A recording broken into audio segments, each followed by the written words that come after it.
En este mes del amor y la amistad debemos seguir hablando del amor de nuestro Dios, un amor eterno, un amor radical, un amor sacrificial por ti y por mí. Estamos reflexionando sobre el amor de Dios en algunos eventos o que vemos en algunos eventos del libro de los Hechos, porque realmente podemos ver del amor de Dios desde Génesis hasta Apocalipsis en la Biblia. Pero en este caso hemos tomado unos eventos del libro de los Hechos. La semana anterior hablamos de cómo no hay ciudadanos de segunda clase para nuestro Dios. Amó e hizo todo lo posible para que tanto los samaritanos como el eunuco recibieran su mensaje de amor, su mensaje de salvación. Hoy vamos a hablar de este religioso asesino, Saulo de Tarso, y cómo Dios, a pesar de que perseguía a la iglesia y asesinaba, consentía en la muerte de cristianos y quería asesinar cristianos, igual Dios lo miró con amor, con compasión y lo llamó a su ministerio, lo llamó al camino. Bienvenidos a este espacio de amor, de expansión, pero sobre todo de trascendencia. En nombre de mi persona, Carlos León, y de la Iglesia de Cristo aquí en San Antonio de los Altos, Miranda, Venezuela, estamos felices de que nos acompañes otra semana. Recuerda que estar aquí para agregarte valor requiere horas, incluso días de trabajo, y para ti agregarle valor a otra persona va a ser más fácil, es solamente suscribiéndote y compartiendo este mensaje. Ayúdanos para ayudar a más personas, para bendecir a más personas. Seguimos con esta serie de reflexiones acerca del amor de Dios en este mes del amor, ese amor de Dios que es radical, ese amor de Dios que es sacrificial, ese amor de Dios que se ve en ese clímax cuando envía a Jesucristo no solamente a vivir de una manera honesta, completa por nosotros, sino a morir por cada uno de nosotros, pero también resucita para darnos esperanza de vida eterna. En este caso, hablaremos del joven Saulo de Tarso y cómo Dios, a pesar de ser un radical perseguidor de cristianos, consentidor y asesino de cristianos, consentidor en la muerte de cristianos, Saulo de Tarso, Dios lo mira con amor. Él estaba allí cuando murió Esteban y las ropas de Esteban la lanzaron a sus pies. Es decir, que era uno de los líderes del apedreamiento de Esteban, el primer mártir cristiano. Ese momento marcó un antes y un después para la iglesia en Jerusalén, ese momento específico, porque hizo que comenzara, lamentablemente, instigado y promovido entre ellos por Saulo de Tarso, una persecución en contra de hombres y mujeres que eran arrastrados desde sus casas a la cárcel, torturados y asesinados por su fe en Cristo, por hablar de Cristo de manera totalmente injusta. Y bueno, así ha sido el mundo siempre, lamentablemente. Las personas viviendo en extremos no pueden vivir con equilibrio, no pueden tener opiniones equilibradas. Entonces, bueno, a nivel religioso hace tanto daño como a nivel político, como a nivel deportivo, los extremos.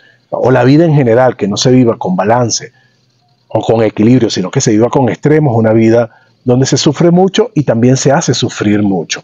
Los extremos, el fanatismo en general, hace mucho daño. Y lo vemos en el caso de Saulo de Tarso, fanático religioso del judaísmo y que no escuchaba el mensaje de Jesús y por su fanatismo, aunque lo escuchara, no lo entendía.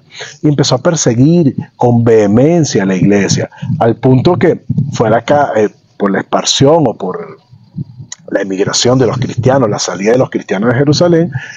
Él quería, perseguir a esos cristianos que habían salido de Jerusalén huyendo por sus vidas y pidió carta a los sumos sacerdotes para dirigirse a las sinagogas de Damasco y para ir a Damasco, ciudad fronteriza, o mejor dicho, capital de Siria, país fronterizo al norte de Israel.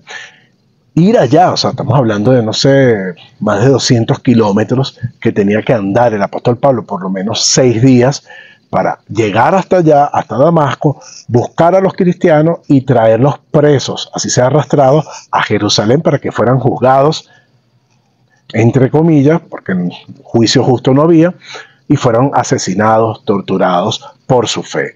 Así de vehemente era Saulo de Tarso.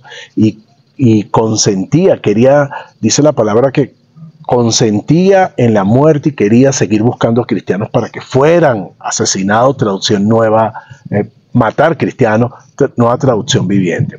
Entonces, lamentablemente como un animal a su presa, acechando, dando acechanza, acechando a los cristianos donde iba. Un hombre que lamentablemente causó muchos daños a los seguidores de Cristo y que cuando iba camino a Damasco, a punto de llegar, Jesucristo hace algo increíble, como siempre, por medio de una luz grande, hace que Saulo caiga al piso y de manera milagrosa le dice: Saulo, Saulo, ¿por qué me persigues?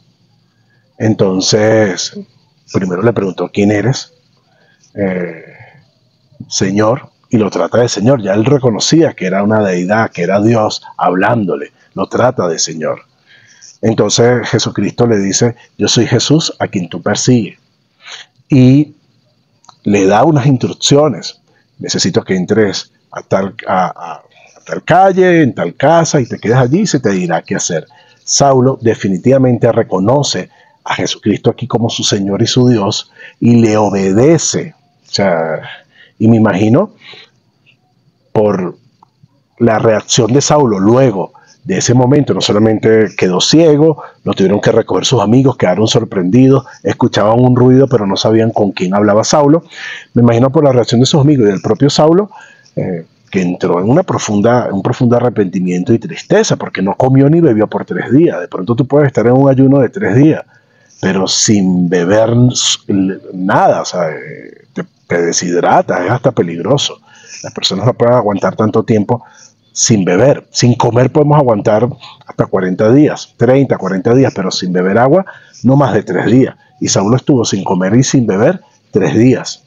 Vemos el caso milagroso de Moisés, allá 40 días sin comer ni beber, pero estaba sustentado directamente por Dios. Pero no es normal para nuestra biología.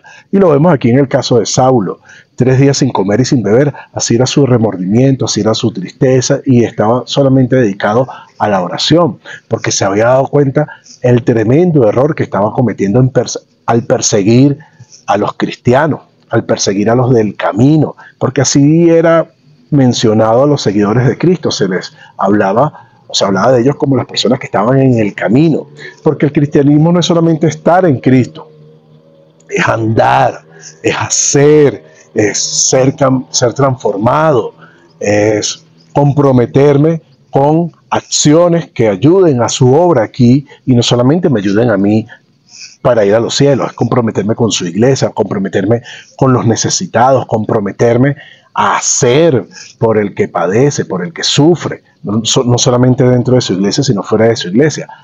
El camino, andar en Cristo, no hay que estar solamente en Cristo, sino andar en Cristo, a los del camino. Entonces, bueno, Dios hace que Ananías, un discípulo cualquiera, no un apóstol, porque no son los apóstoles, los líderes de la iglesia en este caso, los ministros, los pastores, los que tienen que hacer el trabajo para el Señor. No, todos estamos llamados a servir al Señor. Y Dios llama a Ananías, un siervo cualquiera, no un apóstol, no un líder de la iglesia, a que le lleve el mensaje de amor y le explique a Saulo lo que tiene que hacer. Entonces, Ananías protesta porque ya conocía la fama de Saulo, y a veces nosotros, por no entender el plan de Dios y por no tener una visión global como la de Dios, tenemos a veces el coraje, tenemos como las agallas de querer corregir a Dios, como que si Dios no sabe lo que hace, ¿no? Pero bueno, así somos muchas veces nosotros los seres humanos. Le pedimos a Dios y nos ponemos bravos cuando no nos complace, pensando nosotros que lo que estamos pidiendo es correcto. Si Él no nos da es por algo. Él sabe más que tú y que yo lo que nos conviene y lo que no nos conviene. Pero bueno, así somos los seres humanos. Queremos estar corrigiendo constantemente a Dios. No seguimos lo que recomienda en su palabra. Sí, bueno, la Biblia dice que debemos congregarnos cada primer día de la semana, pero yo creo que si estoy en mi casa a solas con mi familia es suficiente. O sea, tú sabes más que Dios. Yo sé más que Dios. No. Pero bueno, Ananías, creyendo saber más que Dios, corrige a Dios, pero Señor, o le llama la atención: mira, pero o sea, no te das cuenta a quién me estás llamando, me estás diciendo a quién, o sea, de quién se trata, a quién tengo que hablarle de tu amor, a quién se tiene que convertir. Y Dios le explica, o sea, nuestro Padre Celestial, con toda la paciencia y el amor que nos tiene, le explica: mira, es que Él tiene que hablarle a reyes de mi parte, tiene que hablarle a muchos gentiles, tiene que hablar a muchos reyes, y va a ser testimonio también testimonio de mí también para los israelitas, y tiene que sufrir mucho por mí. Entonces, bueno, Ananías termina haciéndole caso a Dios, va a la dirección que Dios le da, calle derecha. Increíble que después de 2000 años esa calle con ese mismo nombre sigue existiendo hasta el día de hoy en Damasco, Siria. Y bueno, Dios le dice lo que tiene que hacer. Él llega, Pablo recobra la vista, recobra el ánimo también, milagrosamente recobra la vista, recobra el ánimo y es bautizado también. Pablo, relatando su bautismo en el capítulo 22 nuevamente, complementa con lo que vemos aquí en Hechos capítulo 10, en Hechos capítulo 9, perdón, y vemos que Ananías le dice, ¿por qué te detienes? Levántate y bautiza y lava tus pecados invocando su nombre. Ya Pablo creía en Jesucristo, ya Pablo lo había confesado como Señor, ya Pablo estaba arrepentido, tenía 3 días sin comer, pero todavía sus pecados no habían sido lavados, porque él lo dice allí en Hechos capítulo 22, verso 16, que necesitaba bautizarse para que sus pecados fueran lavados, para esas personas que lamentablemente no valoran el mensaje completo del Señor, sino que le echan tijera, ¿no? O sea, solo con creer es suficiente, ¿no? O sea, también hay que obedecer, también hay que... Y bueno, es que el creer va de la mano con el obedecer, ¿no? Muéstrame tu fe sin tus obras y yo te mostraré mi fe con mis obras, le dice Santiago.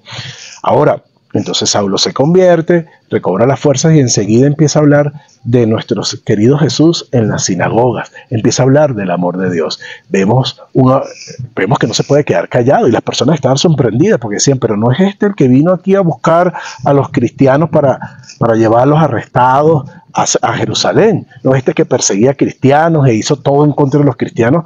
Estaban atónitos, estaban sorprendidos, pero así es el amor de Dios, es un amor que te transforma, no importa quién haya sido, importa en quién te vas a convertir en Dios, producto de ese amor. Dios no estaba mirando en el tipo de hombre que era Pablo hoy, sino estaba mirando el tipo de hombre que iba a ser Pablo, que iba a llevar su nombre y su amor a reyes, gentiles y a los mismos israelitas. Y así mismo te está mirando Dios. Si amó y ama tanto a un religioso asesino y le da una nueva oportunidad, no te la va a dar a ti, no va a perdonarte de cualquiera sean tus pecados, no va a redimirte y no te va a transformar. Claro que sí.